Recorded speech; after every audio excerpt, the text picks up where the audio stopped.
सुंदर ते ध्यान उभे विटेवरी सुंदर ते ध्यान उभे विटेवरी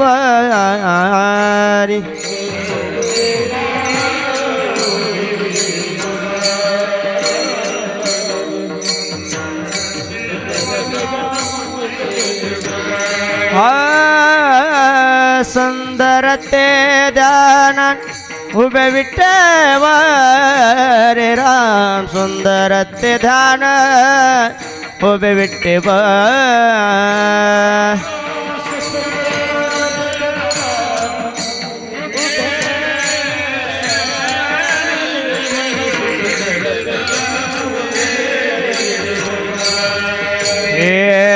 कर कटेवरी ठेवणिया कर कटेवरी ठेवणिया तुळसी हार गळा कासे पितांबर तुळसी हार गळा कासे पितांबर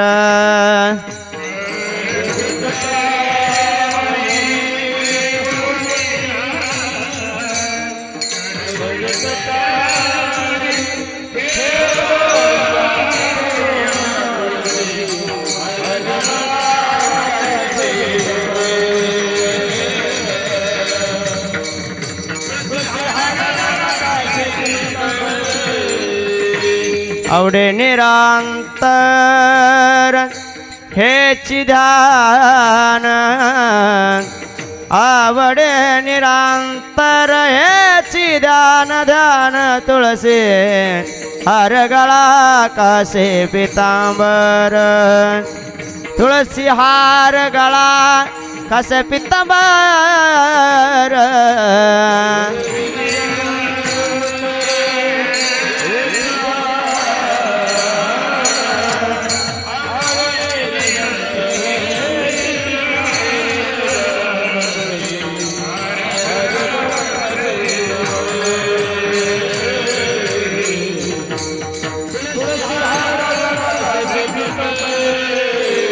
मकर कुंडले तळपती श्रवणेरा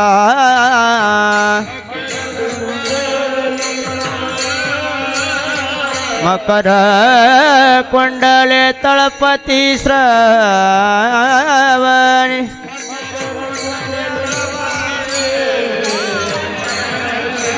कंठी कौस्तुभा म्हणे विराजित कंठी कौस्तुभा म्हणे विराजित तुळसी हार गळा कासे पितांबर तुळसी हार गळा कासे पितांबर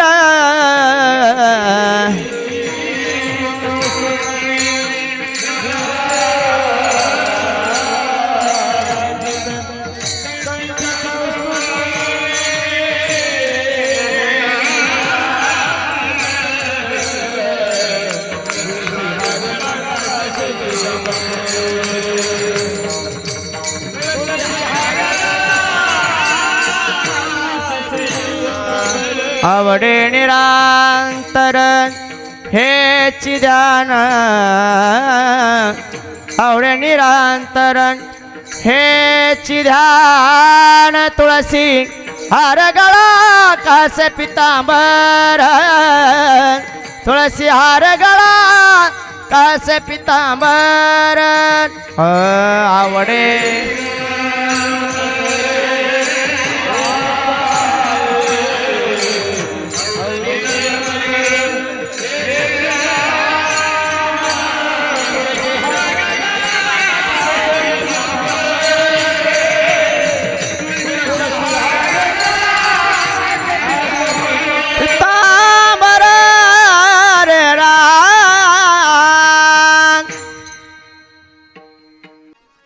हे राम तुका म्हणे माझे हेची सर्व सुख राम तुका म्हणे माझे राम हेची सर्व सुख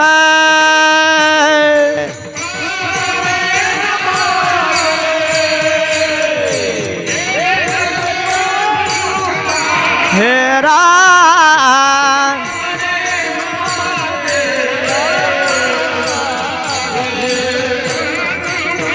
हे राम तुका म्हणे माझे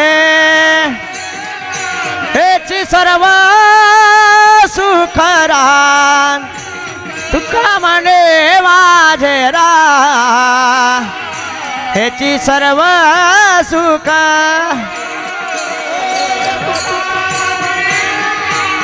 तुका म्हणे माझे हेची सर्व सुख रा हे रा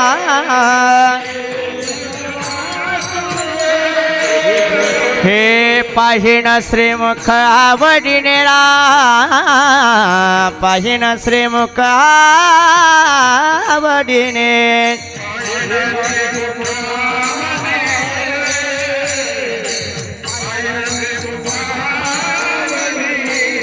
हे पाहिन श्रीमुख आवडीने रा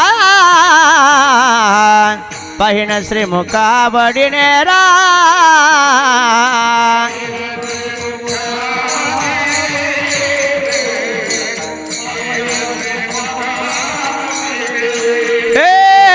तुळसी हार गळा हे कासे पितांबर रा रे रा तुळसी हार गळा कासे पितांबर तुळसी हार गळा कासे पितांबर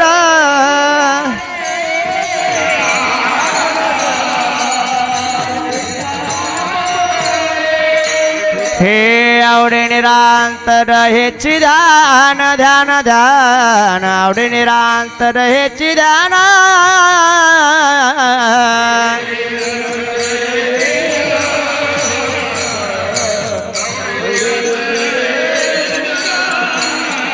हे आवडे निरांतर हेची ध्यान ध्यान आवडे निरांतर हेची ध्यान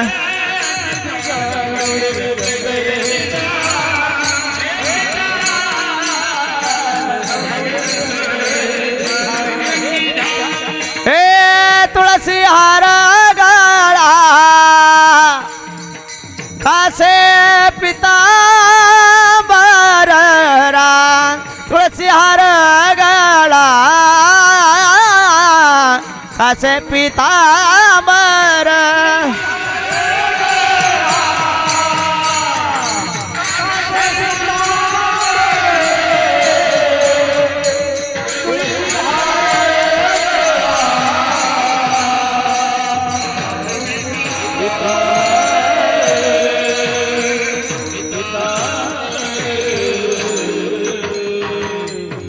जय रखुमाय जय जय विठोबा रखुमाय हरे विठोबा रखुमाय जय विठोबा रखुमाय विठोबा रखुमाय हरे विठोबा रखुमाय विठोबा रखुमाय जय विठोबा रखुमाय विठोबा रखुमाय जय विठोबा रखुमाय हरे विठोबा रखुमाय जय विठोबा रखुमाय हरे विठोबा रखुमाय विठोबा रखुमाय विठोबा रखुमाय विठोबा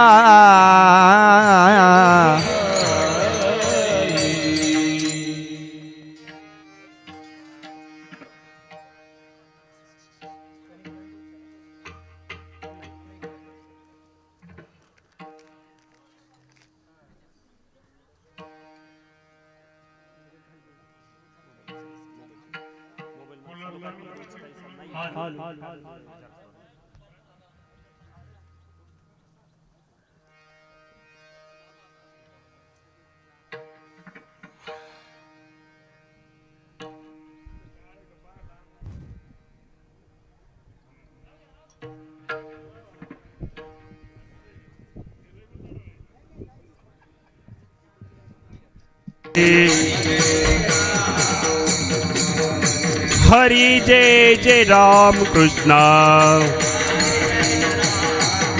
हरी जय जय राम कृष्ण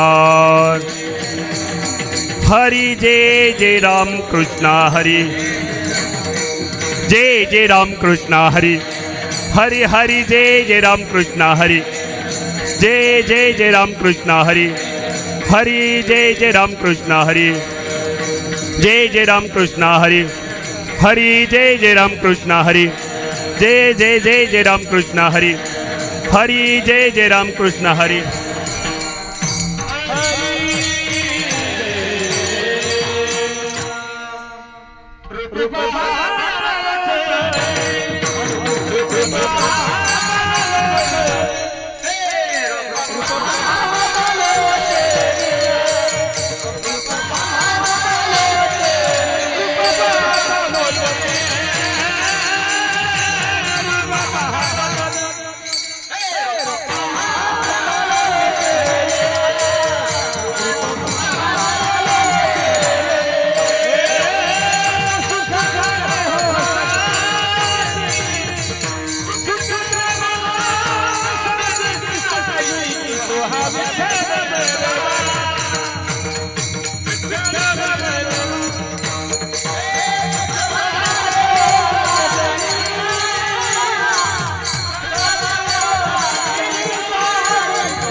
जय राम कृष्ण हरी जय राम कृष्ण हरी हरी जय राम कृष्ण हरी हरी जय राम कृष्ण हरी जय राम कृष्ण हरी जय राम कृष्ण हरी हरी जय राम कृष्ण हरी जय राम कृष्ण हरी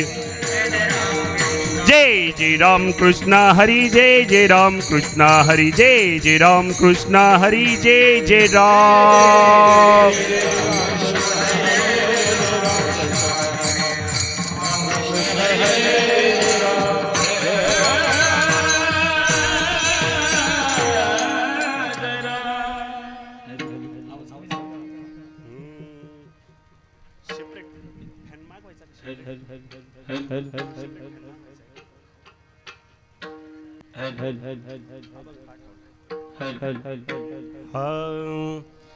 स्वर्गीचे अमरा इच्छिताती देवा स्वर्गीचे अमरा इच्छिताती देवा मृत्यू लोके व्हावा जन्म आम्हा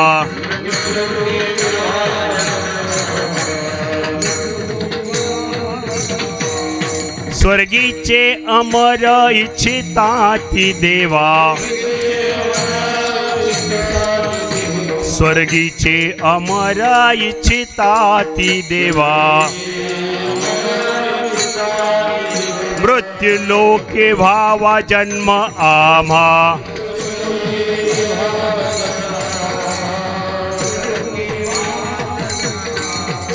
नारायण नामे होऊ जीवन मुक्त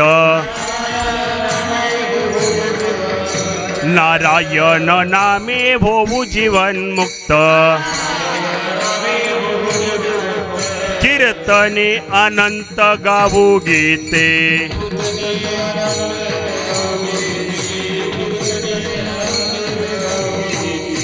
वैकुंठीचे जन सदा इच्छिताती वैकुंठीचे जन सदा इच्छिताती हरे कै येथे येते हरीचे दास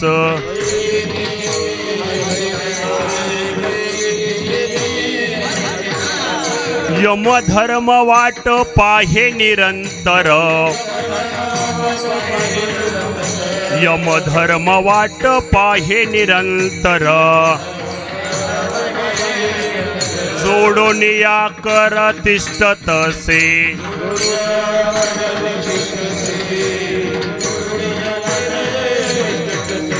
नारायण नामे होऊ जीवन मुक्त नारायण नामे होऊ जीवन मुक्त कीर्तने अनंत गावू गीती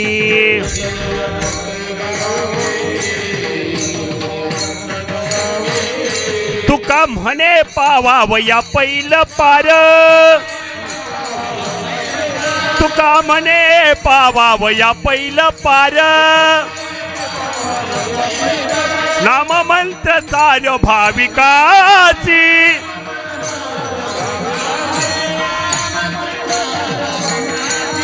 तू नामे होऊ जीवन मुक्त नारायण नामे होऊ जीवन मुक्त कीर्तनी अनंत गावू गीती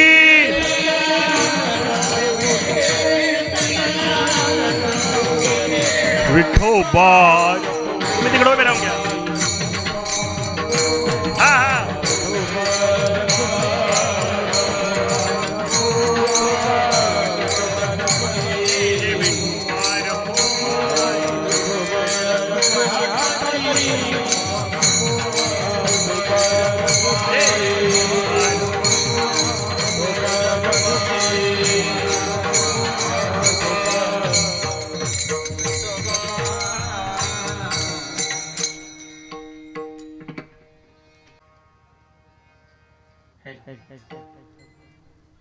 गणेश गणेश कोणी आहे तुम्ही या पुढे. तुम्ही या.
टाळी वाजून भजन म्हणा सर्वांनी.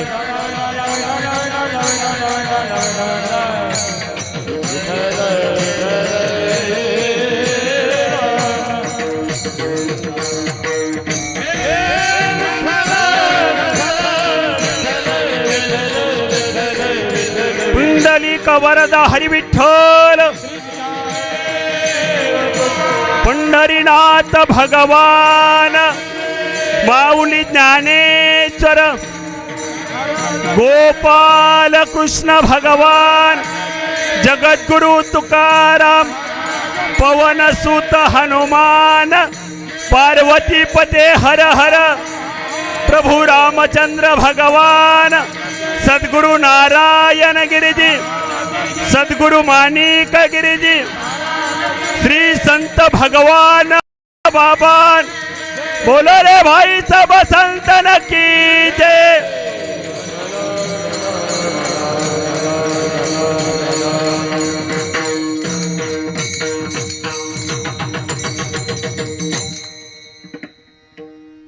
स्वर्गीचे अमर इच्छिताती देवा, स्वर्गीचे अमर इच्छिताती देवा, मृत्यूलोकी व्हावा जन्म आम्हा, नारायण नामे भोवू जीवन मुक्त, कीर्तने अनंत गाऊ गीते, वैकुंठीचे जन सदा इच्छिताती, कै येथे येते हरीचे दास, नारायण नामे भोवू जीवन मुक्त, कीर्तने अनंत गाऊ गीते, यमधर्म वाट पाहे निरंतर, जोडून या करतिष्ठ तसे, नारायण नामे होऊ जीवन मुक्त, कीर्तने अनंत गाऊ गीते, तुका म्हणे पावावया पैल पार, तुका म्हणे पावावया पैल पार, नाम मंत्र सार भाविकासी, नारायण नामे होऊ जीवन मुक्त, कीर्तने अनंत गाऊ गीते, महायोग पीठित ते भीमरथा, वरम पुंडरीकाय दातुमनिंद्रये,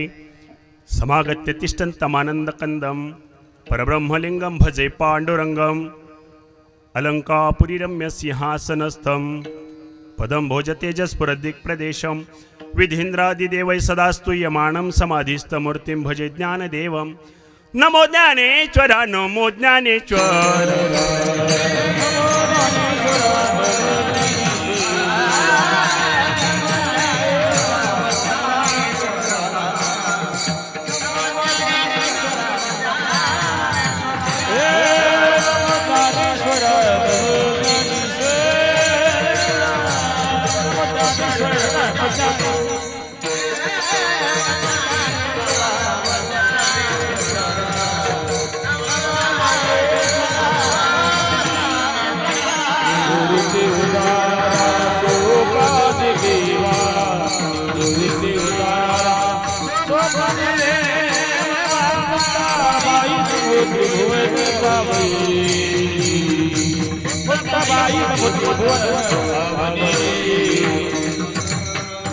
सोपान देवा निवृत्ती उदारा, सोपान दे बाई नमो त्रिभुवन पावनी,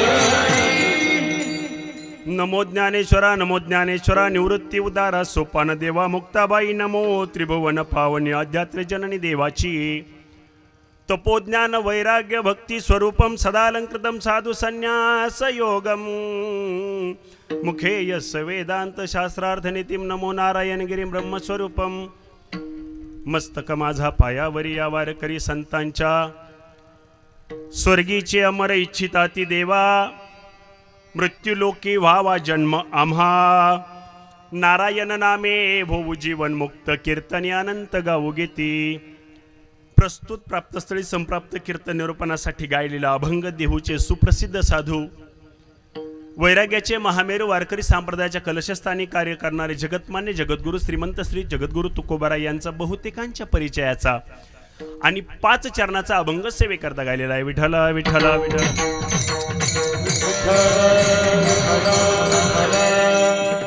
सेवेकरता गायलेल्या अभंगाचा भाव प्रतिपादन करताना जगतमान्य जगद्गुरु श्रीमंत श्री तुकोबाराय सांगतात, या अभंगाद्वारे महाराजांनी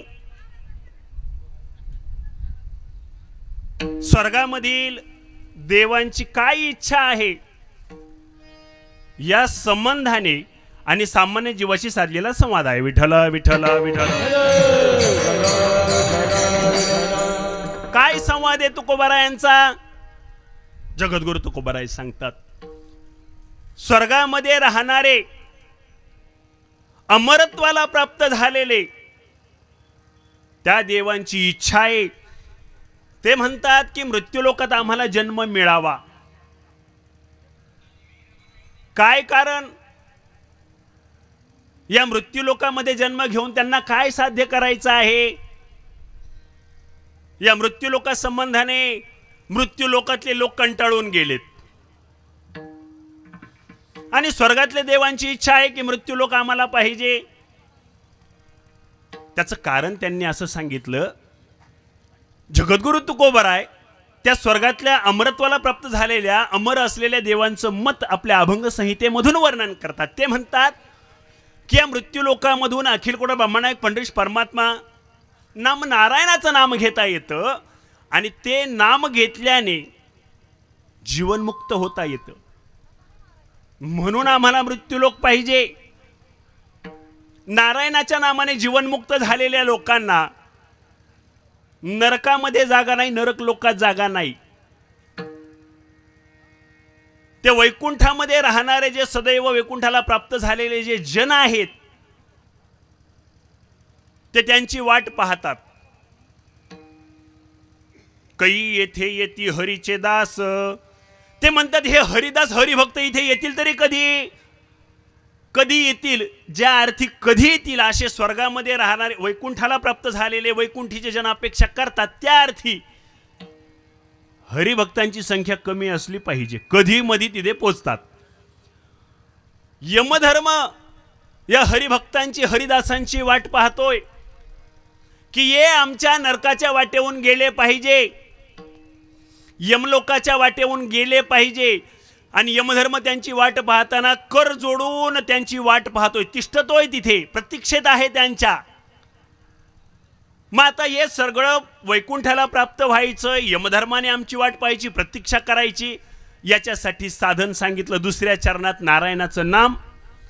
आणि या सगळ्या अभंगाचा सार सांगताना महाराज सांगतात जीवनाचं एकच सार असेल हे लोकांमधलं काय? तुका म्हणे पावा वया पहिलं पार. त्यासाठी फक्त अखिल कोटा ब्रह्मनायक पंढरीश परमात्म्याचं नामच एक कारण आहे. तुम्हाला तुमच्या साध्यापर्यंत पोहोचायला काय साधन असेल तर ते नाम आहे, असा या अभंगाचा धावता भाव पाहता येईल. विठ्ठल विठ्ठल विठ्ठल. विस्तृत चिंतनाला सुरुवात करण्यापूर्वी अल्प शब्दामध्ये परिहार करणे या ठिकाणी अगत्य आहे. कैलासवासी अहिलाजी बाळाजी घुगे अर्थात दशरथ बाळाजी घुगे असं त्यांचं प्रसिद्धीचं असलेलं नाव, पूर्वापार परिचित लहान मोठ्यासह. आणि दादांच्या आज प्रथम पुण्यस्मरणानिमित्त आपण सर्वजण या ठिकाणी एका वर्षापूर्वी हे लोकाचा प्रवास थांबून परलोकी मार्गक्रमण करणाऱ्या एका जीवात्म्याला आजच्या दिवशी परवानगी द्यायची आहे. त्या जीवात्म्याला परलोकी मार्गक्रमण करायचं आहे आणि म्हणून तिथेपर्यंत पोहोचण्याला त्यांना कोणतेही व्यत्यय येऊ नये, अडथळा येऊ नये, त्यांच्या वाटेत काही फाटे पडू नयेत म्हणून या परिवाराने दर महिन्याला केलेलं मासिक श्राद्ध 12 महिन्यातून पुण्यत्वाला वर्ष गेल्यानंतर केलं जाणारं वर्ष श्राद्ध.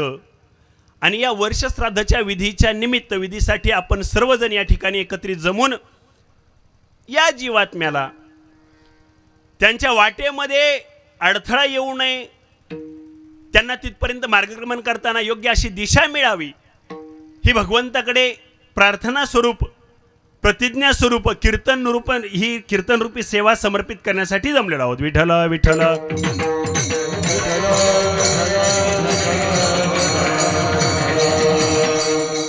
सेवा शृंगारित करण्यासाठी या ठिकाणी महाराष्ट्रातील नामवंत गायनाचार्यांची हजेरी आहे. दरम्यानच्या काळात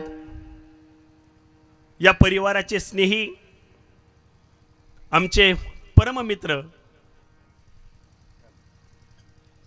हरिभक्तीपरायण भागवताचार्य अरुणजी महाराज दराडे यांचे आगमन झालं. मी त्यांनाही धन्यवाद देतो.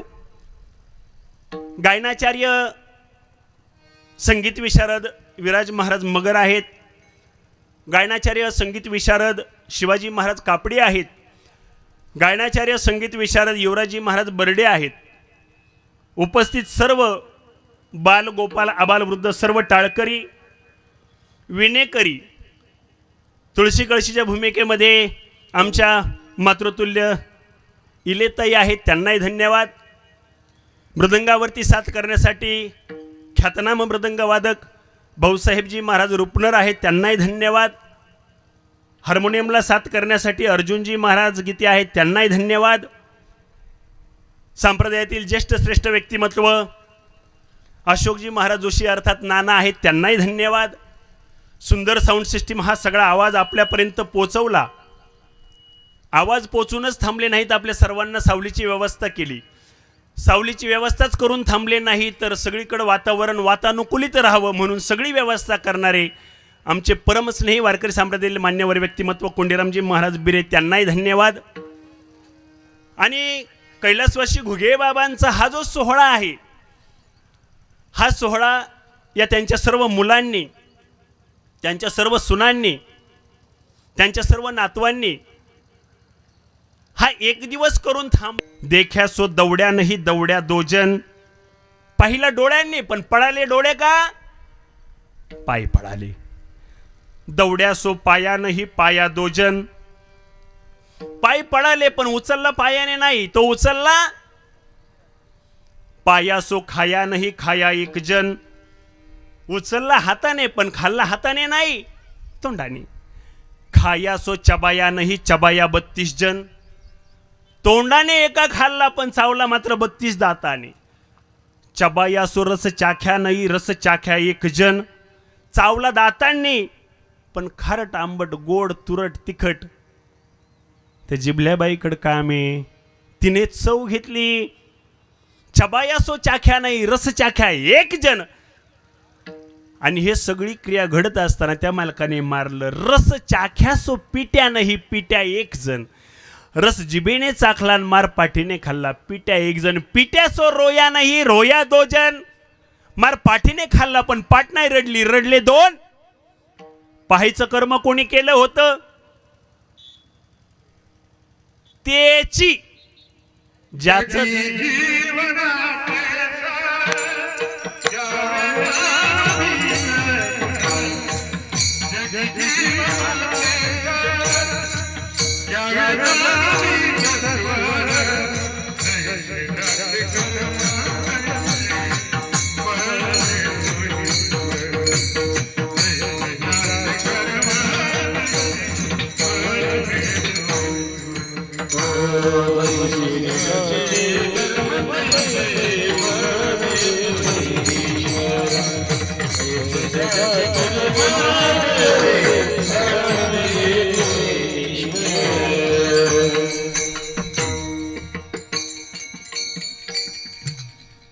फळ ईश्वर देणारे पण कर्म पाहून देणारे. ज्याचं जसं कर्म असेल तसं फळ देतो. तुकोबरायांचं या संगतीचं एक प्रमाण आहे. व्यवसाय निमित्त फळ देत असे भगवंत. निमित्त व्यवसाय फळ देणारा भगवंत आहे. ज्याचं जसं कर्म असेल त्याला तसं भोगायला मिळतं. मग हे कर्म मागील जन्मातलं पाप आपल्या जन्माला कारण, मागील जन्मातली वासना जन्म घेणे लागे वासनेच्या संगे त्याची झाले अंगे हरिरूप. वासने संबंधाने दृष्टांत सांगून वेळ घालवत नाही. आपल्या सर्वांना ज्ञात आपण ऐकून आहात. बहुश्रुत आपण वक्ता, आपण श्रोता आहात, आपण ऐकून आहात. बघा, संतांचं येणं स्वतःच्या मर्जीने आहे. जीवाला येण्याची 3 कारणं आपण पाहिली. देव इथे येतो. या मृत्यू लोकामध्ये पृथ्वीवर तर सृष्टीवरती अनाचार वाढला, पापाचार वाढायला लागला की देवाला इथे यावं लागतं. पण देव येत असताना देवाला कोणी बोलावलं तरी येतो. देव येण्यासाठी तसा येत नाही. यदा यदा हि धर्मस्य ग्लानिर्भवति भारताभ्युत्थानम धर्मस्य तदात्मानं सृजाम्यहम्. देव येण्याचं कारण आहे. देव येतो इथे धर्म स्थापन करण्यासाठी येतो. देवाला बोलवावं लागतं. मग देवाला येण्याचं कारण आहे. देव येतो दुसऱ्याच्या इच्छेने. देव परेच्छा प्रारब्धामध्ये येतो.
आणली ही रूपाबळे करुणी खळे हरिदासी बरवे झाले शरण गेलो उगविलो संकटी कुळीची हे कुळदेवी. देव येतो परेच्छा प्रारब्धामध्ये.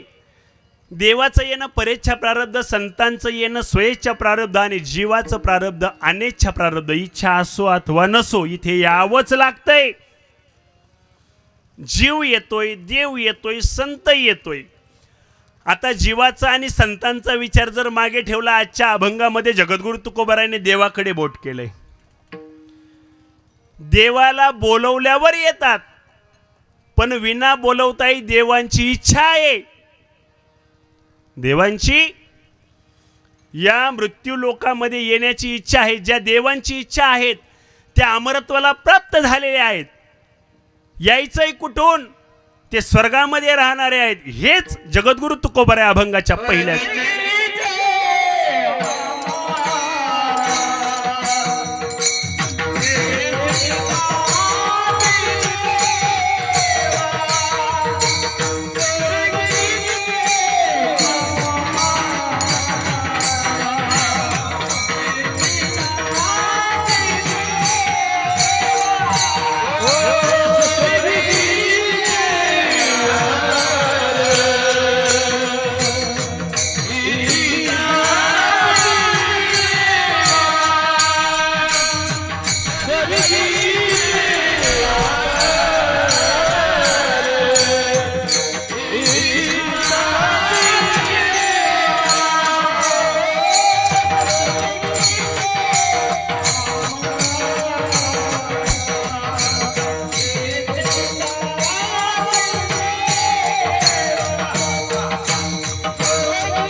गोड प्रमाणात चाल देऊन महाराजांनी सांगितलं, स्वर्गीचे अमर इच्छिता ती देवा, त्या स्वर्गामध्ये राहिलेले अमरत्वाला प्राप्त झालेले त्या देवांची इच्छा आहे काय? मृत्यूलोके व्हावा जन्म आम्हा. स्वर्गामधले देव मृत्यूलोकात येण्याची इच्छा का करतात? असा कधीतरी विचार आपल्या अंतकरणाला शिवला पाहिजे ना. त्यांना म्हणा तुम्ही काही इथे गर्दी करायला येऊ नका, इथून आमची काही कोणाची जायची इच्छा नाही. इच्छा आहे कोणाची? नाही. पदरचं बोलत नाही बरं, तुकोबराय बोलतात, मरो टेकले शरीर परी पाया खोदनी बांधी घर. जायची इच्छा आहे कोणाची? नाही. इथेच असावं वाटतं. बरं इथे असताना कसं मस्त मजेत खावे प्यावे ल्यावे बरवे असावे सदैव ही चिकरी हाव संसारी. संसारिकाची एवढीच हावे. स्वर्गामध्ये जाण्यासाठी काय लागतं? स्वर्गामध्ये जाण्यासाठी अगणित पुण्य लागतं. पुण्याशिवाय स्वर्गाची प्राप्ती नाही बरं. पापात्मके पुण्य स्वर्गा जाईजे, पापात्मके पापे नरका जाईजे, आणि पाप पुण्य समान समितईच पाविजे कर्मभूमी.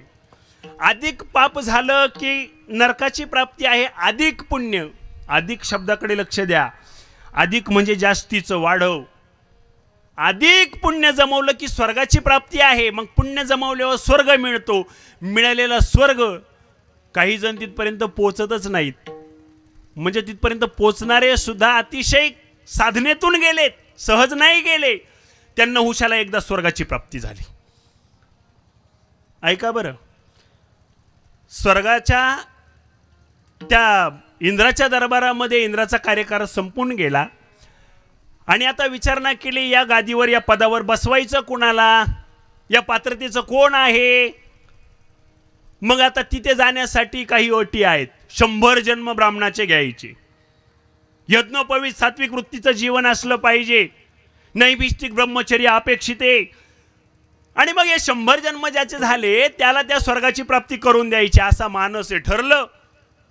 मग विचारणा केली. आता जो इंद्र आहे त्याचं पद संपलंय, तो तिथून माघारी आलाय, खाली आलाय. पण मग जायला कोण द्यायचा तिथपर्यंत? म्हणे मग यादी काढली. म्हणे आता नहुष राजाचं स्वर्ग तेवढं पुण्य संचय झालेला आहे, नहुषाला देऊन टाका स्वर्गाचं पद. पत्रव्यवहार झाला. नहुष राजाला सांगितलं आपली नियुक्ती आता देवांचा राजा इंद्र पदावर झालेली आहे, आपण आता तिथपर्यंत जातात. घाई झाली. मग जायचं कसं? त्यांनी सांगितलं मला ऋषी ज्या पालखीला भोई आहेत अशा पालखीत मला जायचंय. मग त्या पालखीचे भोई ऋषी असलेले ऋषी पालखी घेऊन चालायला लागले. त्या ऋषींनी खांद्यावर घेतलेल्या पालखीत हा बसलाय राजा नहुष. आणि या नहुषाला जायची वेळ आली. जाताना याच्या मनात विचार आला आता मी देवाचा राजा इंद्र होणार आहे.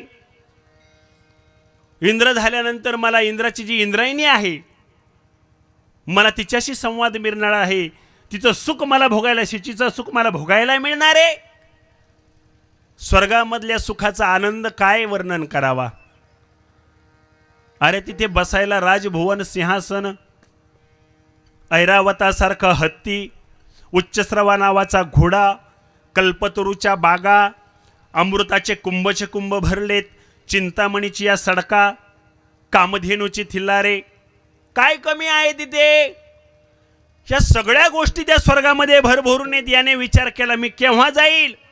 रंभा, उर्वशी, मेनका, तिलोत्तमे सारख्या अप्सरा आहेत, सुरनर किन्नरांचं गायन आहे, मला तिथे जायला पाहिजे आणि हे सगळं सुख मला भोगायचं. घाई केली. ऋषींना म्हणायचं सर्प सर्प सर्प. सर्प म्हणजे पटपट चला, पटपट चला. आता किती पटपट चालायचं? वयोवृद्ध, तपवृद्ध, ज्ञानवृद्ध ऋषी आहेत, साधनेमध्ये तौंड सलाखून गेलेत, म्हातारपण आलेलं आहे, दाढी पिकून गेलेली आहे, शरीर असं जीर्ण झालंय साधनेतून. आणि या नहुषाला खांद्यावर घेऊन ती पालखी घेऊन चालले, पायात पाय अटकायला लागले. त्रास झाला ऋषींना. ऋषी म्हणे स्वर्गसुखाची याला एवढी हाव लागली का, एवढी अपेक्षा लागली का? हा तर स्वर्गाच्या गादीला जाण्याच्या अगोदर उन्मत्त झाला, शाप देऊन टाकला. जा म्हणे काय सर्प सर्प सर्प करतो, सर्प होशील, सर्प होशील म्हणता क्षणी तो नहुष राजा पालखीतून साप होऊन लोळायला लागला, डोलायला लागला. ज्ञानोबा यांच्या ओव्या आहेत. नहुष राजा स्वर्गाधिपती जाहला, परी राहाटी भांबावला, भुजंगत्व पावला नेनसी काही. अरे तिथे जाण्याच्या अगोदर मागे यावं लागलं.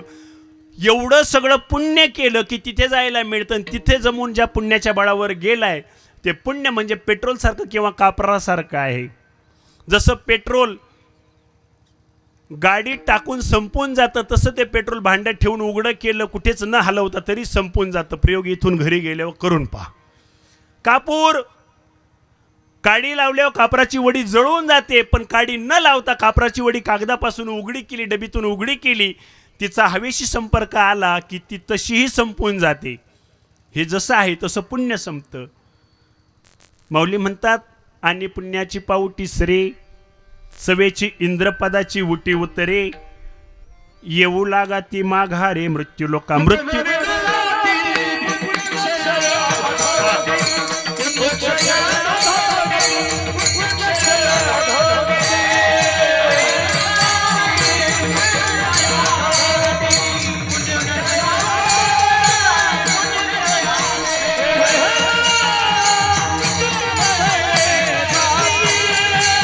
जय हो.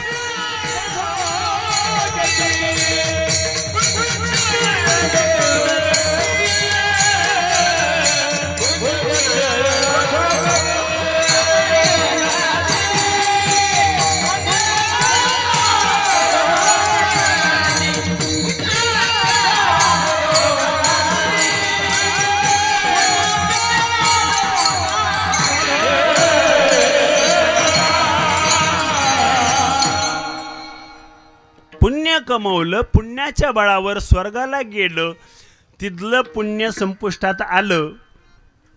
क्षय, क्षय म्हणजे संप जाणे, कमी होणे.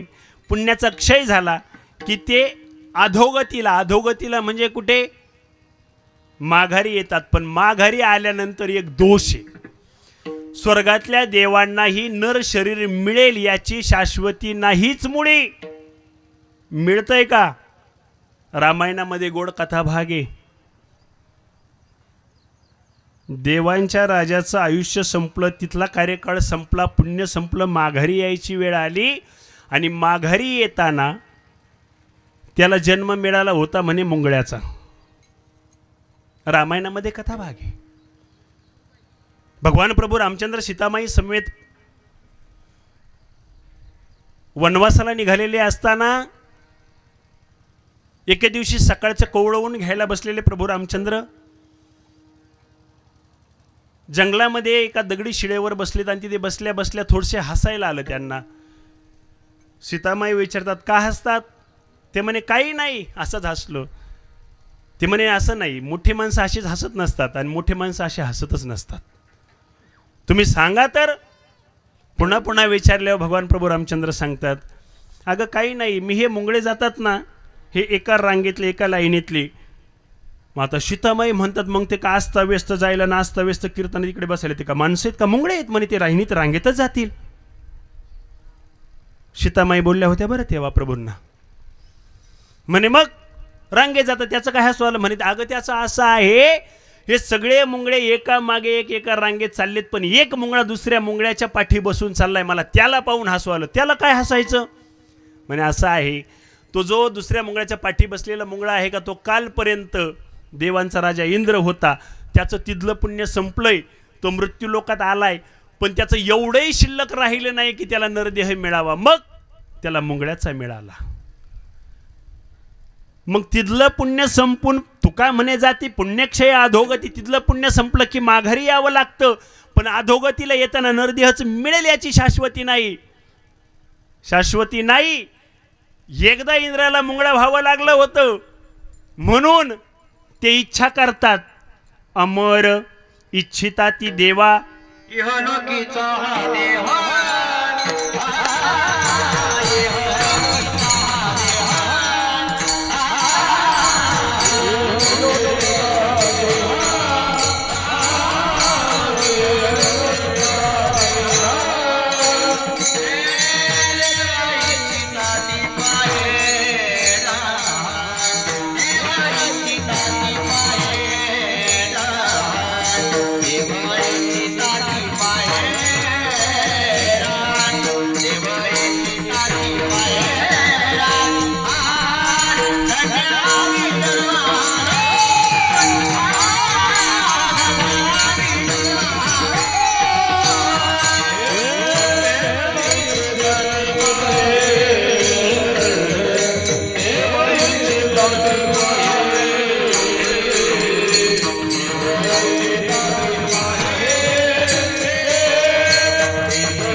गोड प्रमाण दिलं महाराजांनी हमीर रागामधून. हमीरच होता का? हमीर मधून. देव इच्छिता ती पाहे. देव इच्छा करतात, सेवेच्या अभंगात पण अपेक्षा करतात. मृत्यू लोके वावा जन्म आम्हा. जन्माची अपेक्षा आहे मृत्यू लोकात. आता मृत्यू लोकामध्ये येण्याची अपेक्षा त्यांची आहे, येणारे आपण आहोत. आता जरा आपल्याकडे या. विठला विठला विठला.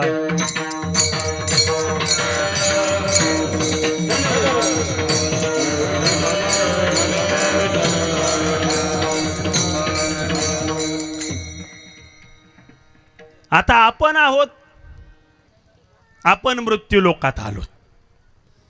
आलेले आपण आहोत. आपल्या संबंधाने विचार करा. आपण सांगावं त्या देवांना, तुम्ही इथे कशाला येता बाबा हो, काय येऊ नका. इथे येऊन काय करता? अरे इथे लय ऊन वाढलंय, 42, 43, 44ला टेम्परेचर गेले. स्वर्गातल्या देवांना म्हणावं इथे कशाला येता तुम्ही, इथे काय? अरे इथे मरावं लागतं. या लोकाचं नावच आहे मृत्यूलोक. इथे सुख आहे असं देवांना वाटतंय स्वर्गातल्या. त्यांना म्हणावं नाही नाही. ज्ञानोबा सांगतात मृत्यूलोकी सुखाची कहाणी ऐकीजेल कवणाची आहे, श्रवणी कैची सुखनिद्रा अंथुर इंगळाच्या नाही. संसार दुःखमुळं चहूकडे इंगळ, विश्रांती नाही कुठे रात्रंदिवस तळमळ. कामक्रोध लोभशुनी पाठी लागले ओढाळ, कवणा मी शरण जाऊ. ही अवस्था या मृत्यूलोकातली आहे. दुःख बांधवडी हा संसार कसा आहे? दुःख बांधवडी आहे हा संसार, सुखाचा विचार नाही कोठे. आणि ते देव म्हणतात आम्हाला इथे यायचंय. आपण त्यांना निरोप करा, कोणाचा आहे का संपर्क? काय येऊ नका म्हणावं. अरे इथे जन्माला येताना 1.25 महिन्याचा विटाळे मरण पावलं का 13 दिवसाचं सुतक आहे. या शरीराची काय तुम्ही अपेक्षा घेऊन बसलात? या शरीरामध्ये काही सुख आहे का? शरीर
गोड प्रमाण दिलं महाराजांनी.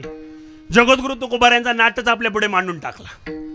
शरीर शरीर शरीर शब्दाचा पहिला विचार करा आणि मग सगळे दोष पहा. शरीर दुःखाचे कोठार. दुःखाचं कोठार आहे बरं शरीर. बीपी आहे, शुगर आहे, क्रिएटिन आहे, युरिक ऍसिड आहे, थायरॉइड आहे, वजन वाढलंय, काहींचं कमी झालंय, काहींना खाल्लेलं पचत नाही, काहींना पचलेलं खाता येत नाही. शरीरामध्ये हे सगळे दोष आहेत. रोगाचे कोठार. किती रोग, किती रोग. कोठारे कोठार. दुर्गंधीचा थार. पटत नाही का? एक दिवस आंघोळ 2 तास उशिरा करा, नातू म्हणतो ए बाबा आंघोळ कर, वास येतोय अंगाचा. दुर्गंधीचा थार. पुढे महाराज म्हणतात नाही अपवित्र शरीराईसे. अपवित्र नाही, याच्यासारखं दुसरं काहीच अपवित्र नाही. आणि स्वर्गातले देव म्हणतात आम्हाला इथे जन्म घ्या.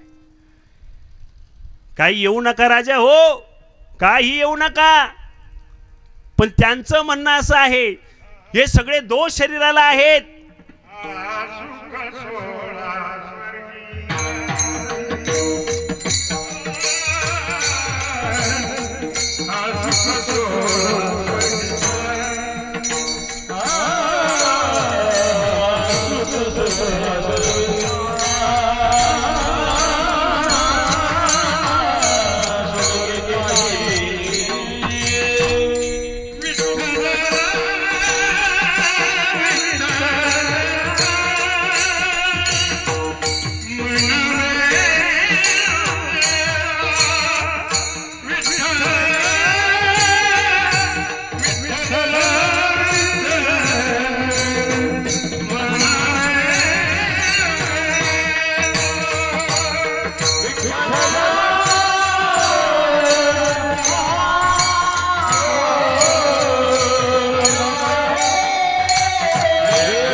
स्वर्गामध्ये हे सुख नाही कोणतं भजनाचं.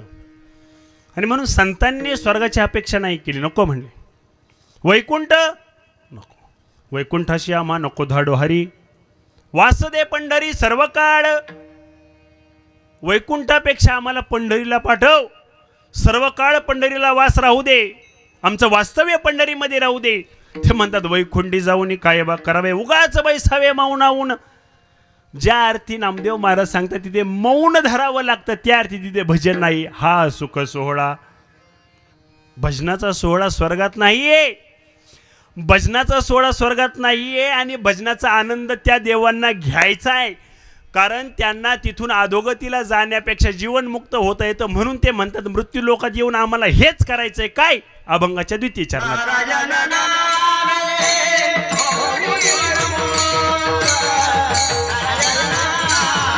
वा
विठला विठला विठला विठला.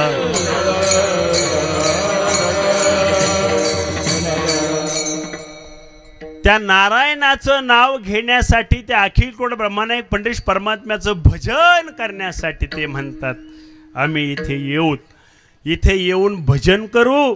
भजन करण्यासाठी स्वर्गात भजन नाहीये, इथे भजन आहे. तिथे भजन फक्त एका देवाने केलं. तिथे भजन करणारा देव कोणता आहे?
हे मुळात असलेले देव, पण मृत्यू लोक थोडसा अनुभवलाय, मृत्यू लोकाचा थोडा उपभोग घेतलाय, आणि मृत्यू लोकाचा उपभोग घेऊन झालेला देव असा आहे कोणी?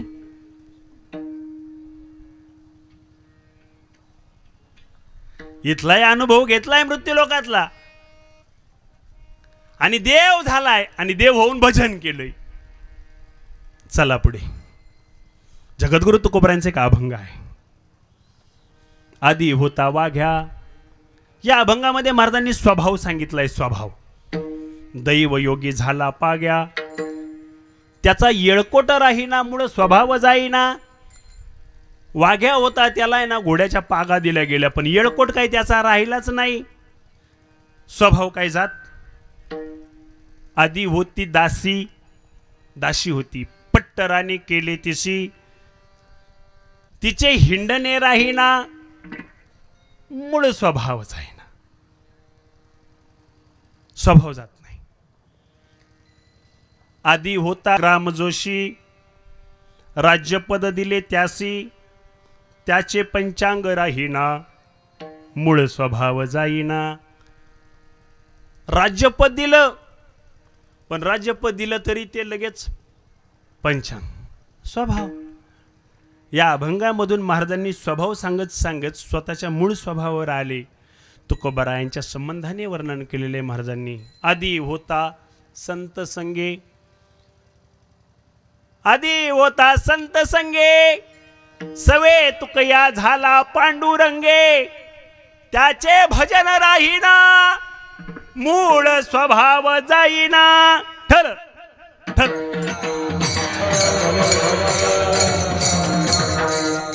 मग तुकोबारायांनी इथे येऊन काय केलं? दिनरजनी हाची धंदा गोविंदाचे पोवाडे इथे येऊन केलं आणि इथून देव होऊन गेले. त्याही वेळेला भजन केलं, तुकोबारायांना पाहिलं आणि मग स्वर्गातल्या देवांच्या तोंडाला लाळ आली, त्यांच्या तोंडाला पाणी सुटलं आणि ते म्हणतात आम्हाला मृत्यू लोकात येऊ दे. आणि इथे जीवनमुक्त व्हायचं साधन आहे, नारायण नामे हो जीवनमुक्त. त्या अनंताचं अनंत कीर्तन गाण्यासाठी आम्हाला इथे पाहिजे. मृत्यू लोके भावा,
ते यासाठी जन्म अपेक्षित करतात, मागतात.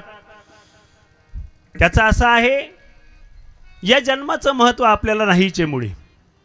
1 कोटी करता येईल, काहींना मिळाला मिळाला आणि कळाला. एक वर्ग असा पाहता येईल, मिळाला नाही पण कळाला. एक वर्ग असा पाहता येईल, मिळालाही नाही आणि कळालाही नाही. एक वर्ग पाहता येईल, मिळाला नाही पण कळाला. हा नरदेह, हे नर शरीर ज्या स्वर्गातल्या देवांनी अपेक्षा केली, याच्या संबंधाने वर्णन आहे. ते म्हणतात पशुपशवादिकांना नरदेह मिळालाही नाही, त्यांना कळालाही नाही. त्यांनी तो मिळण्यासाठी कधी प्रयत्न केले नाहीत, कधी अपेक्षा नाही, कधी धावाधाव नाही.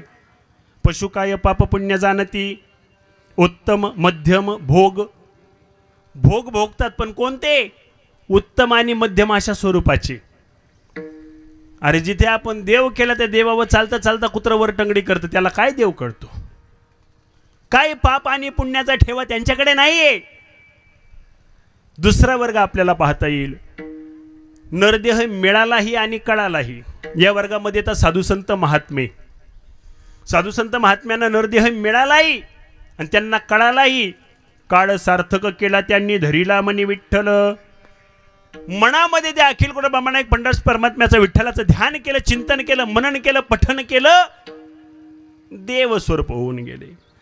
एक वर्ग असा पाहता येईल, मिळाला नाही, नरदेह मिळाला नाही पण कळाला आणि कळाला म्हणून अपेक्षा. याच्यामध्ये येतात स्वर्गातील देव. मिळाला नाही पण त्यांना कळालं या देहामध्ये काय आहे, म्हणून त्यांनी अपेक्षा केली स्वर्गीचे अमर. आणि एक वर्ग असा आहे, मिळाला पण कळाला नाही, याच्यामध्ये कोण राहिलंय शिल्लक? तुम्ही आम्ही. मिळाला पण कळाला का? जी गोष्ट ज्या कामासाठी मिळवलेली आहे, प्राप्त केलेली आहे, ती वस्तू ज्या कामासाठी आहे ती त्याच कामासाठी वापरली तर तिचा योग्य वापर आहे, अन्यथा विनियोग आहे. ज्या कामासाठी आहे त्या कामासाठी असावी. नरदेह मिळाला आपल्याला पण कळायला नाही. एक दृष्टांत आहे गोड, मी सांगतो, थोडंसं भजन करा. विठ्ठल विठ्ठल विठ्ठल.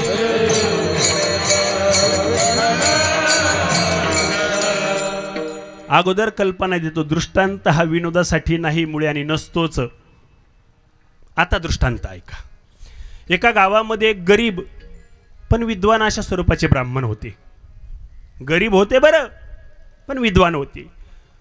एके दिवशी त्यांच्या बायकोने त्यांच्या कानामध्ये काहीतरी पुटपुटलं. आता काय पुटपुटलं मी सांगतो तुम्हाला, फार नका विचार करू, मी सांगतो. त्या बाईंनी त्यांच्या कानात सांगितलं, म्हणे हे बघा, दिवस आपले असेच चाललेत, आपल्याला काही फार मिळवायचं नाहीये, पण आता आपली मुलं मोठी व्हायला लागलेत, आपल्या मुलांचं मुजीबंधन होणं गरजेचं आहे. त्यांचं यज्ञोपवीत कार्य झालं पाहिजे की ज्यांना धर्माचं कार्य पुढे घेऊन जाता येईल. त्यांचं मुजीबंधन झाल्याशिवाय त्यांना परवानगी मिळत नाही. त्यांनी तिला विचारलं, साधारणपणे खर्च किती येईल? त्यांनी सांगितलं, सगळा खर्च पाहता आपल्याला 200 रुपये खर्च यायला पाहिजे. जुन्या काळचा दृष्टांत आहे. तुम्ही माझ्या लाडक्या बहिणीला महिन्याला 1,500 आणि 200 काही लय महाग आहेत का? दृष्टांत जुन्या काळचा आहे. मग आता तो 2-2 महिने जमा आहेत म्हणे. मग त्यांनी सांगितलं, हे बघ, काही चिंता करू नको, उद्या मी तुला 200 रुपये आणून देतो आणि मग तू मुलांच्या मुजीबंधनाची व्यवस्था करून घे.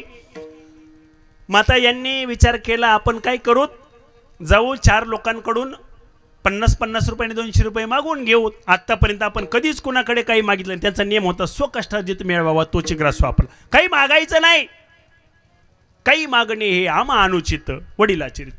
या न्यायाने काही कुणाकडे मागितलं नाही. आपला आपला विधी आटपायचा, वैश्वदेव करायचा, काकबळी द्यायचा आणि मिळेल त्याच्यामध्ये उदरनिर्वाह भागायचा. नाही मिळालं तर मुठभर चणे खायचे, तेही नाही मिळालं तर फक्त पाणी पिऊन नियम चालू ठेवायचं. या नियमाचे, या वृत्तीचे होते ते ब्राह्मण देवता. मग त्यांनी विचार केला, आत्तापर्यंत आपण कुणाच्याचकडे काही मागितलं नाही, गावात जाऊ 4 सुज्ञ लोकांकडून थोडीशी मागणी करू, ते आपली मागणी पूर्ण करतील, आपली गरज भागून जाईल. आणि मग सकाळीच निघले. आपला विधी आटोपला सगळा. आणि सकाळी गेल्याबरोबर गावात एक मोठे शेठ होते, दुकानदार, मारवाडी शेठ. त्यांनी दुकानचं फाटक नुकतंच उघडलं होतं आणि त्यांची देवपूजा चालू होती. देवाला उदबत्ती ववळली, गल्ल्याला उदबत्ती ववळत असतानाच हे तिथे गेले आणि ते शेठकडे गेले. शेठ, रामकृष्ण हरी. ते म्हणे, रामकृष्ण हरी. काय नाही म्हणे, तुम्ही 50 रुपये द्या. 50 रुपये द्या?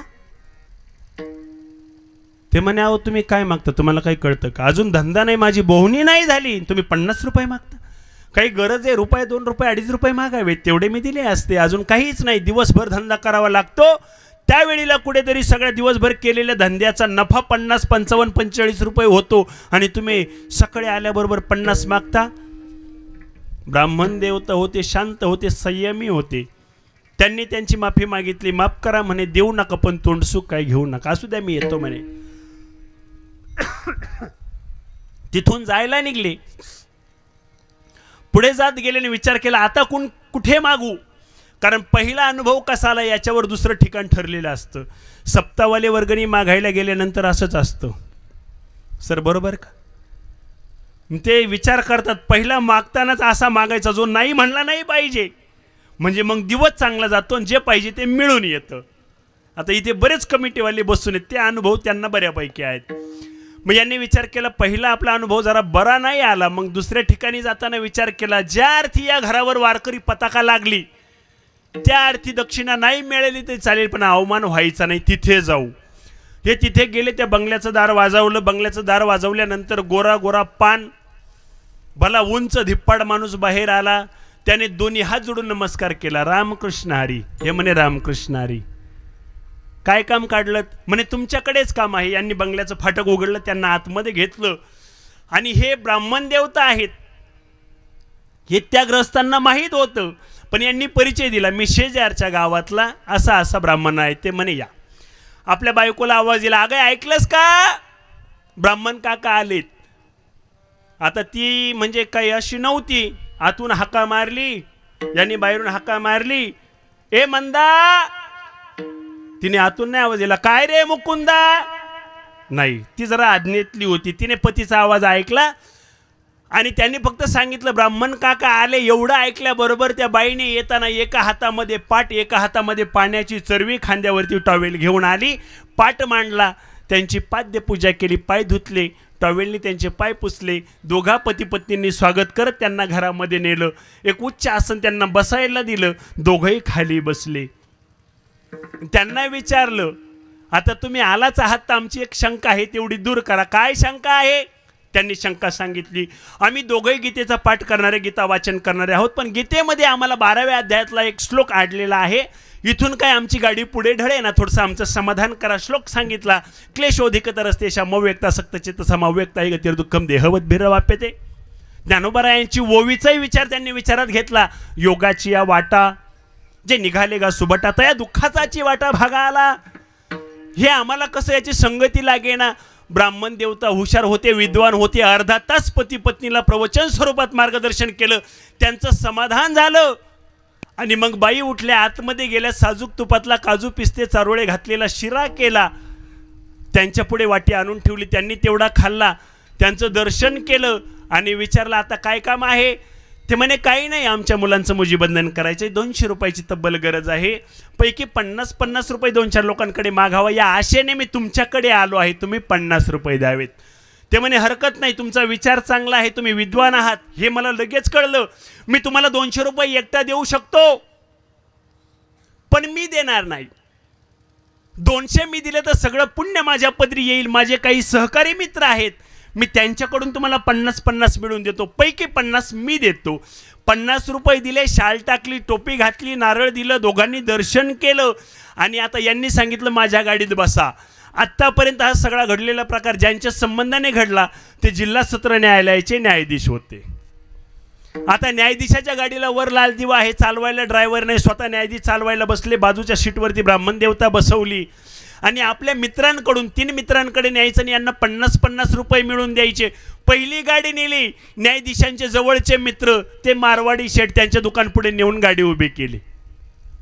मारवाडी शेठनी पाहिलं, साहेबांची गाडी आली. त्यांना वाटलं ड्रायव्हर आला असेल काही सामान घ्यायचं, पण गाडीतून साहेब उतरले. दुकानदार असं लटलट कापायला लागला, साहेब तुम्ही आलात, काय पाहिजे होतं? मला व्हॉट्सअप नाही केलं, फेसबुक नाही केलं, यादी नाही पाठवली, मी सगळं पोचून दिलं असतं, पाठवून दिलं असतं. गडी होता, नसता तर मुलाला पाठवलं असतं, नसता तर मी आलो असतो, तुम्ही काय आलात? ते म्हणे, थांबा, शांत व्हा, मला काही सामान नाही घ्यायचं, मी तुमच्याचकडे आलो, काय काम आहे? न्यायाधीश गाडीतून उतरले, डाव्या बाजूला गेले, आपल्या गाडीचं दार उघडलं, ब्राह्मण देवताला आदराने खाली घेतलं. त्यांना घेऊन मारवडी शेठच्या दुकानच्या 4 पायऱ्या चढल्या, काउंटरवर उभे राहिले, परिचय करून दिला, या आपल्या शेजारच्या गावातील विद्वान ब्राह्मण आहेत. त्यांनी नमस्कार केला, नमस्कार, यांना 50 रुपये द्या. शेठनी फटकन घालण्याचं फाटक वळलं, 50ची नोट काढली, लगेच वर त्यांच्या हातात दिली. ते म्हणे, असे नका देऊ, पाया पडून द्या. मारवडी शेठ बाहेरून आले, त्यांच्या पायावर डोकं ठेवलं आणि सन्मानाने 50 रुपये दिले. न्यायाधीशांनी गाडीत बसवलं आणि उर्वरित रक्कम मिळून द्यायला गाडी घेऊन निघून गेले. माझा दृष्टांत संपला. तुम्ही म्हणेल, असा कुठं दृष्टांत असतं का? आम्ही कोणी हसलोही नाही, धड सासूचंही नाही, जावयाचंही नाही, महिना धोंड्याचा असून सवय लागली ना आपल्याला असं ऐकायची. दोष आपला नाहीये. काही अंशी मला कोडं नाही उलगडलं महाराज मंडळी, दोष सांगणारांचा आहे का ऐकणारांचा आहे? विठ्ठल विठ्ठल विठ्ठल. हा सगळा घडलेला प्रकार मारवडी शेठच्या दुकानमध्ये राहणारा एक कामवाला कामगार काउंटरच्या कोपऱ्यातून पाहत होता. न्यायाधीश साहेब त्या ब्राह्मण देवतेला घेऊन गेल्यानंतर तो मुलगा विचारतो, शेठजी, सकाळी तुम्ही ज्यांना बडबड केली, ज्यांच्यावर तोंडसुख घेतलं, काढून दिलं, हेच का ते? आणि आता यांच्या पाया पडून 50 रुपये दिले, तेच का हे? शेठ म्हणे, हो, सकाळी ज्यांना काढून दिलं हेच ते, आणि आता ज्यांच्या पाया पडून दिलं तेच हे. याला शास्त्रामध्ये प्रतिजिज्ञा प्रत्यक्ष ज्ञान म्हणतात. सकाळी जेव्हा आले तेवढेच त्यांच्याविषयी काही ज्ञान मला नव्हतं, मुळी काहीच नव्हतं. मी तोंडसुख घेतलं, त्यांना काढून दिलं आणि आता पाया पडून दिलं. कारण ज्या अर्थी जिल्हा न्यायालयाचे न्यायाधीश आपल्या ड्रायव्हरला न पाठवता स्वतः गाडी चालवत त्यांना घेऊन फिरतात, त्या अर्थी यांचा अधिकार काय आहे हे मला कळलं. हे जसं आहे तसं, ज्या अर्थी या देहाची अपेक्षा आपल्याला मिळून काढला नाही, पण स्वर्गामध्ये राहणारे दिव्य भोग भोगणारे देव करतात त्या अर्थी हा काही सामान्य आहे का, म्हणून आपल्याला मिळाला पण कळाला विठला विठला विठला.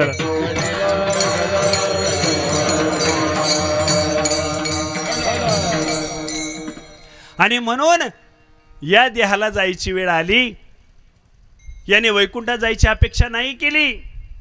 प्रमाण बोलून गेलो आपण, वैकुंठाशी आम्हा नको धाडो हरी, नको वैकुंठी जाऊन काय बा करावे, उगाच बसावे मौन रूप, तिथे जाऊन काय करू, नामा म्हणे मज इथे चव ठेवी, मला इथेच ठेव.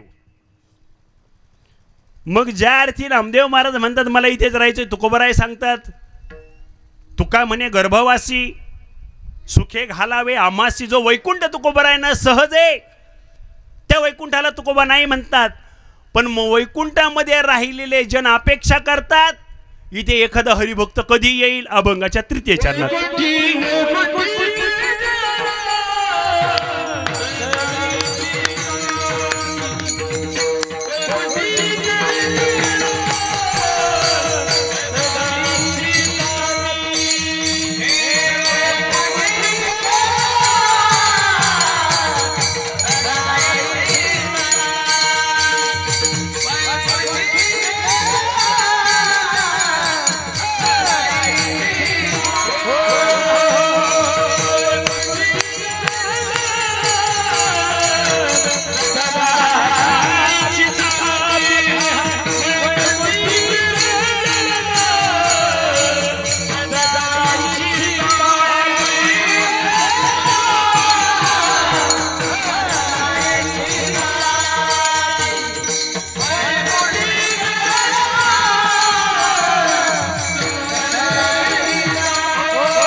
गोड प्रमाण चाल दिली महाराजांनी.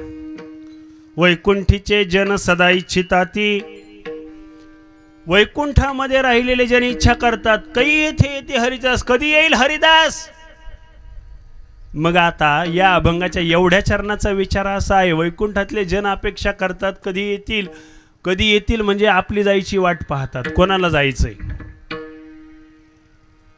आहे का कोणी, महामानव महामाया, ते म्हणतील तुला जायचं तर तुझं आहे नाही का. त्याच्यासाठी पवित्र तुळशीची माळ गळ्यामध्ये असावी, साधुसंत महात्म्यांचे विचार आमच्याकडे भरभरून संग्रहित असावे, साक्षात ज्ञानोबा तुकोबाराय आपल्या सोबत असावे, ग्रंथाच्या रूपाने संत महात्मे आपल्या सदैव समवेत आहेत, भागवताच्या रूपाने शुकाचार्य आपल्या समवेत असावेत, हरिपाठाच्या रूपाने माऊली महावैष्णव ज्ञानोबाराय आपल्या समेत असावेत. आणि मग या सगळ्यांना आपल्या सोबत ठेवलं की आपण जर तिकडे गेलो, पण तिकडे जाताना काहीतरी ओळख लागते. हे बघा, गावामध्ये मागे एकदा कुत्रे पकडायची मोहीम आली होती. कुत्रे ऐकताय ना तुम्ही, कुत्रे धरताना असं होतं, ते कुत्रे धरून न्यायचे, लांब सोडायचे. पण ते एक सूचना होती ग्रामपंचायतने, असं पत्र काढलेलं होतं, ज्या कुत्र्याच्या गळ्यात पट्टा आहे ते कुत्रं याला मालक आहे. मग हे कुत्रं काही तिकडे न्यायचं नाही, वैकुंठाच्या वाटेला जाताना पट्टा पाहिजे. ऐकताय का आई माझ्या मावल्यानो, ज्यांच्याकडे असा पट्टा आहे ना त्यांना त्या वाटेला, मग ते स्वर्गामध्ये राहिलेले ते वैकुंठीचे जन अपेक्षा करतील बरं. पण जर पट्टा नसला तर मग ते म्हणतील हे आपलं गिराईक नाही, जाऊ द्या पुढं. मग कुठं मग मारिती तोडीती झुडीती यमाचे किंकर निष्ठुर बहुसाल कष्टविती. मग त्या यातना भोगायच्या नाही, तो त्रास जर भोगायचा सोसायचा नसेल तर नसला पट्टा तर घालून तरी घ्या. विठला विठला विठला.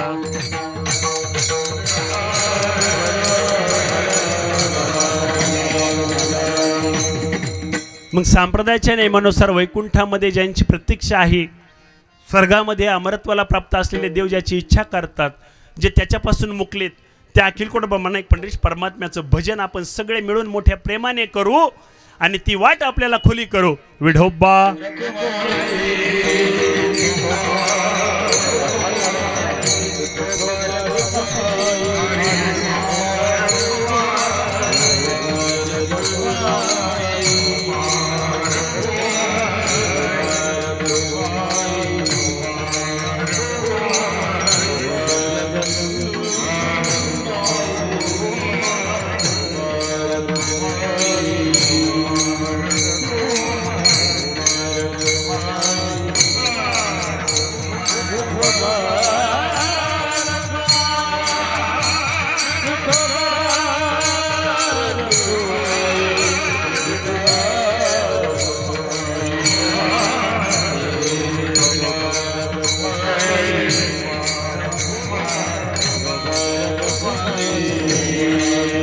पुंडलिक वरद हरी विठ्ठल. पंढरीनाथ भगवान माऊली ज्ञानेश्वर गोपाल कृष्ण भगवान जगद्गुरु तुकाराम सद्गुरु नारायण गिरीजी सद्गुरु माणिक गिरीजी महाराज श्री संत भगवान बाबान की थर.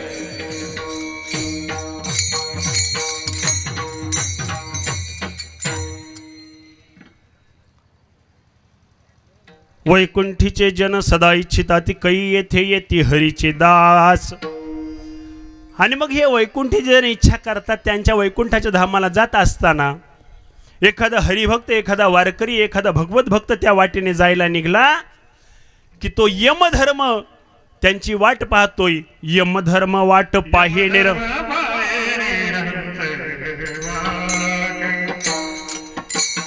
यमधर्म वाट पाहे निरंतर.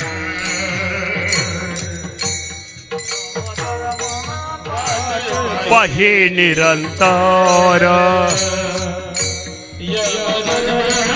वाट.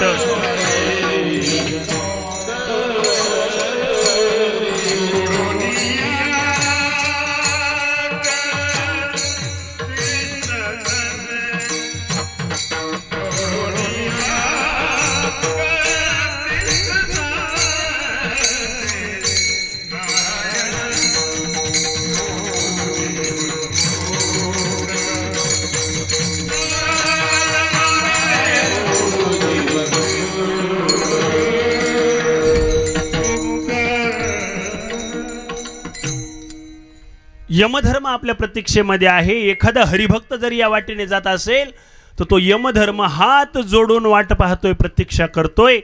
आपल्या स्वागताला यमधर्म आहे. आपल्या पुढे नम्र होऊन नतमस्तक होऊन असलेला यमधर्म आपल्या प्रतीक्षेत आहे. म्हणून यमधर्म वाट पाही निरंतर जोडून या करतिष्ठ तसे. जगद्गुरु तुकोबाराय सांगतात, या भवसागरातून तरुण जायचं असेल तर तुका म्हणे पावावया पैल पार. पैल तीराला जायचंय, पार व्हायचं असेल तर एक साधन सांगितलंय, नाम मंत्र सार. कोणासाठी? नाम मंत्र सार भाविकाशी. हे भाविकासाठी केलेला सगळा उहापोह आहे. आपण पहिलं भाविक झालं पाहिजे. संतांचं भजन केलं की आपण भाविक हो. जरा भजन करा. ज्ञानेश्वर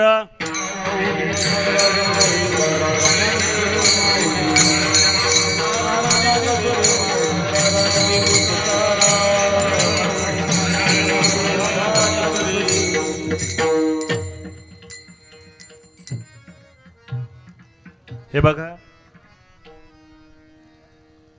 वाढती वेळ, वाढत चाललेली उष्णता आणि चालू कीर्तन आहे व्हॉट्सअपला येत असलेले मेसेज. या सगळ्या गोष्टींचा विचार करता आपल्याला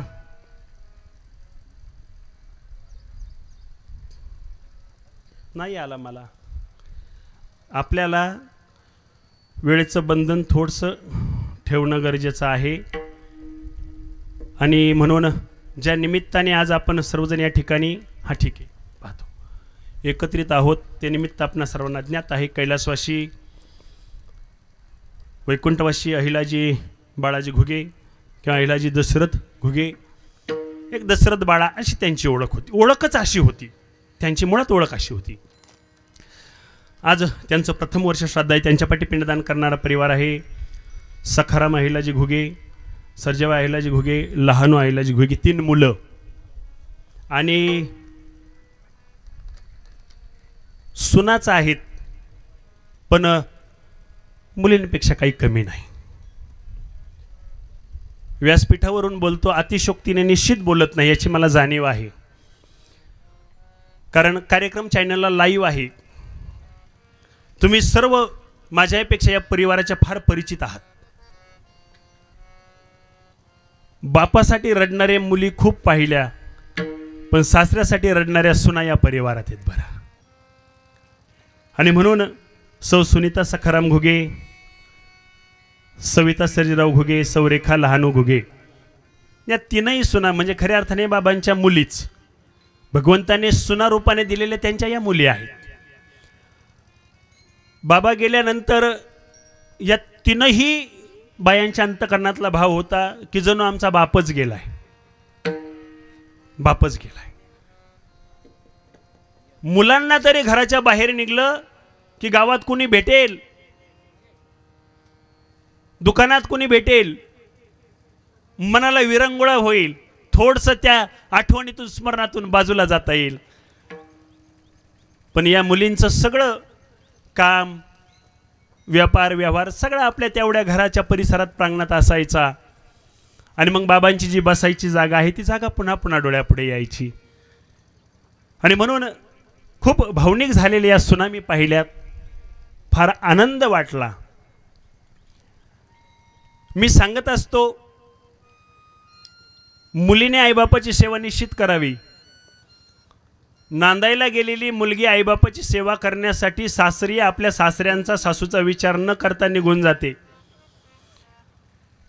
काय झालं, काय नाही, माझ्या आईची प्रकृती बरी नाही, माझ्या वडिलांचं बरं नाही, मी तिकडे जाते.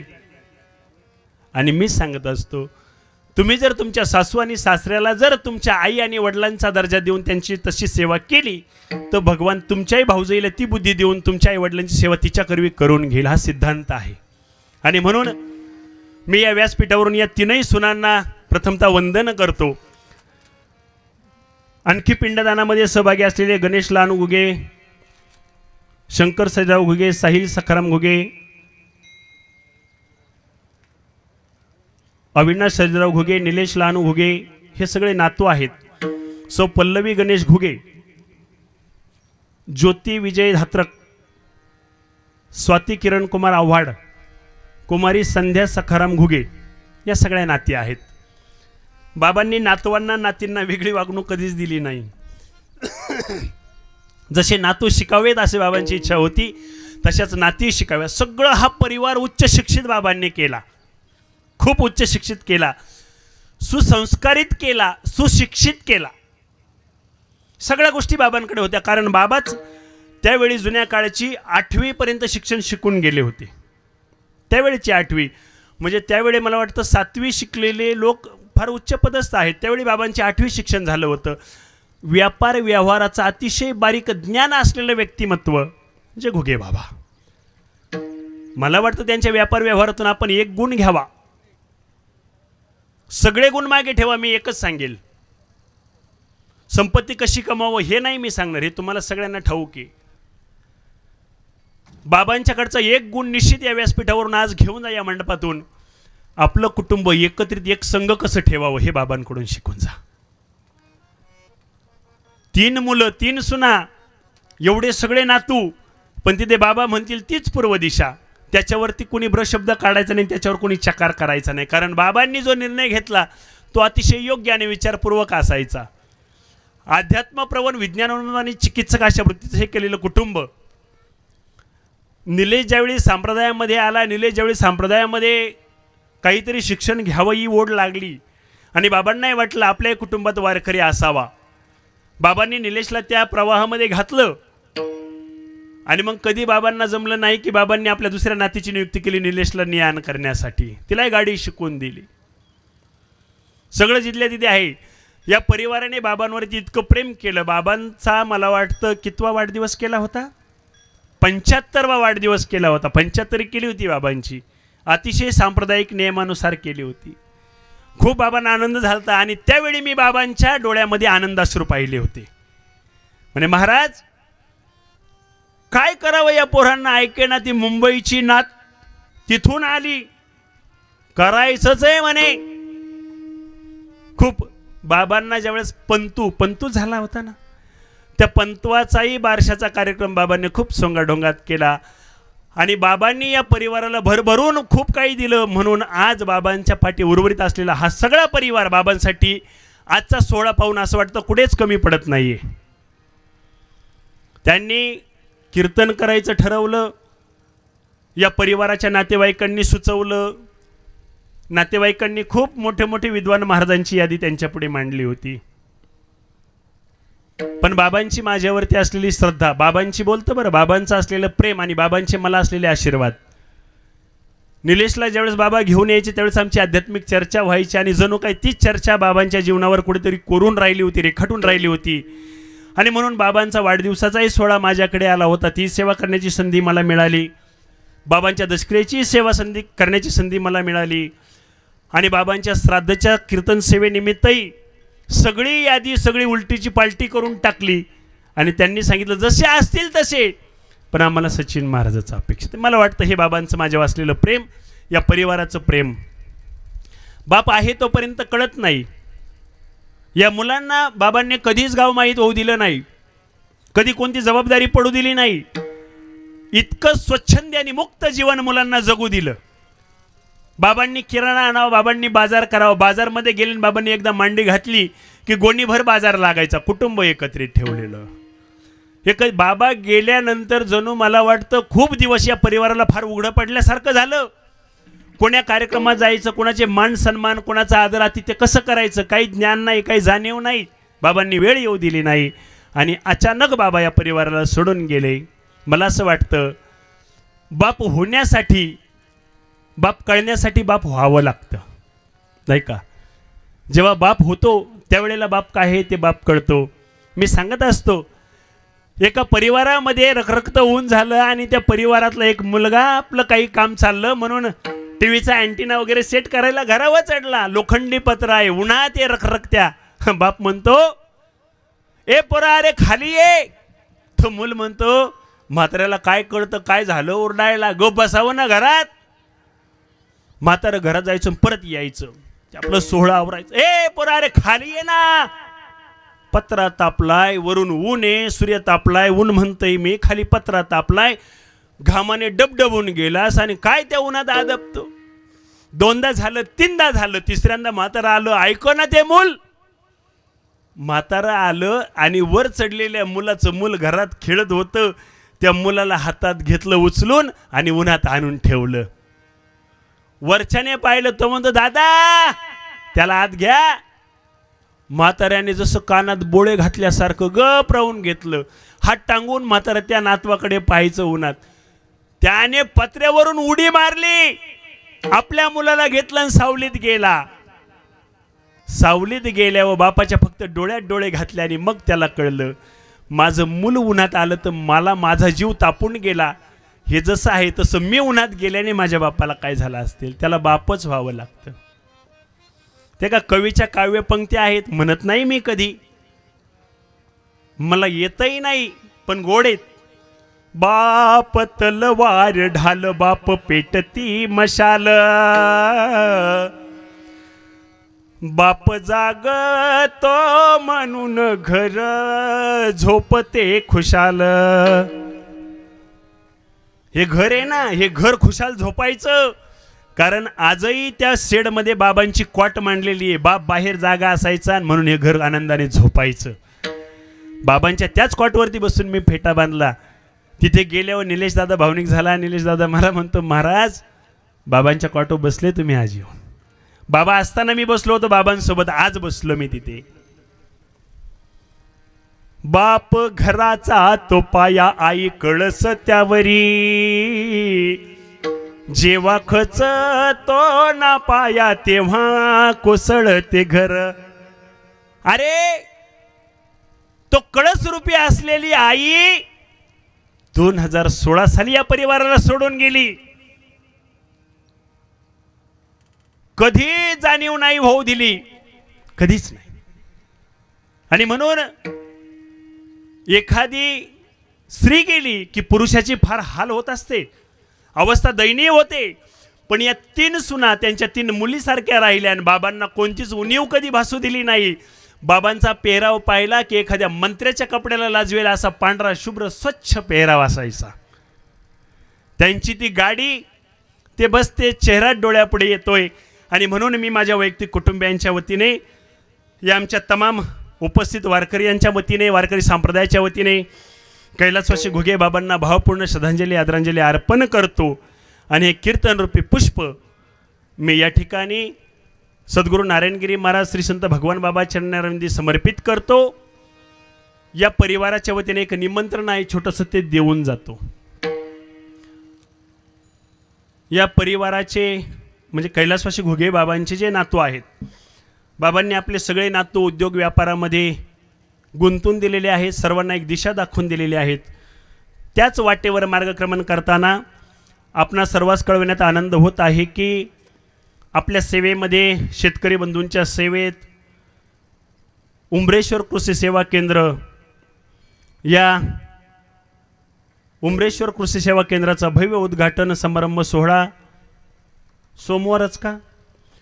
सोमवार म्हणजे उद्या, सोमवार दिनांक 25/5/2026 रोजी सायंकाळी 4:30 वाजता हरिभक्तीपरायण महंत गुरुवर्य दत्तगिरीजी महाराज यांच्या शुभ हस्ते आणि माननीय श्री DC साळुंके साहेब, तसेच आपल्या पंचक्रोशीतील सर्व ज्येष्ठ श्रेष्ठ राजकीय, धार्मिक, आध्यात्मिक, सामाजिक सर्व क्षेत्रातील उपस्थित मान्यवरांच्या उपस्थितीमध्ये हा सोहळा संपन्न होणार आहे. ठिकाण आहे पिंपरी लौकी, अजमपूर तालुका संगमनेर जिल्हा अहिल्यानगर. म्हणजे भगवान बाबांची जी कमान आहे, प्रवेशद्वार आहे पिंपरी गावचं, त्या गावाच्या पिंपरीच्या प्रवेशद्वारा शेजारी. आणि आपल्याला निमंत्रण देत आहेत श्री सचिन शिवाजी आव्हाड, ग्रामपंचायत सदस्य खडी आणि चिरंजीव निलेश लहानू घुगे. म्हणजे हे जे उंबरेश्वर कृषी सेवा जे आहे, हे कांगणवाडी का, कांगणवाडीत एक त्यांची मुख्य शाखा आहे. दाड खुर्द या ठिकाणी एक शाखा आहे. आणि आपल्या शेतकऱ्यांची ताणाताण कमी करावी, सर्व शेतीपूरक सगळ्या गोष्टी आपल्याला उपलब्ध व्हाव्यात, योग्य दरात योग्य सर्व्हिस सेवा मिळावी, या अनुषंगाने एक शाखा त्यांनी पिंपरीमध्ये सुरू केलं. तेही निमंत्रण आहे. विशेष अशी एक सूचना, आत्तापर्यंत आपण सर्वांनीही कीर्तन सेवा अतिशय शांत चित्ताने श्रवण केली. या सेवेनंतर एखादोन श्रद्धांजली होईल, तदनंतर अन्नप्रसाद घेतल्याशिवाय म्हणजे जेवण केल्याशिवाय कोणीही जाऊ नये. तुका म्हणे पावावया पैल पार, नाममंत्र सार भाविकासे, नारायण नामे वो जीवन मुक्त, कीर्तने अनंत गाऊ घेते विठ्ठल जय जय.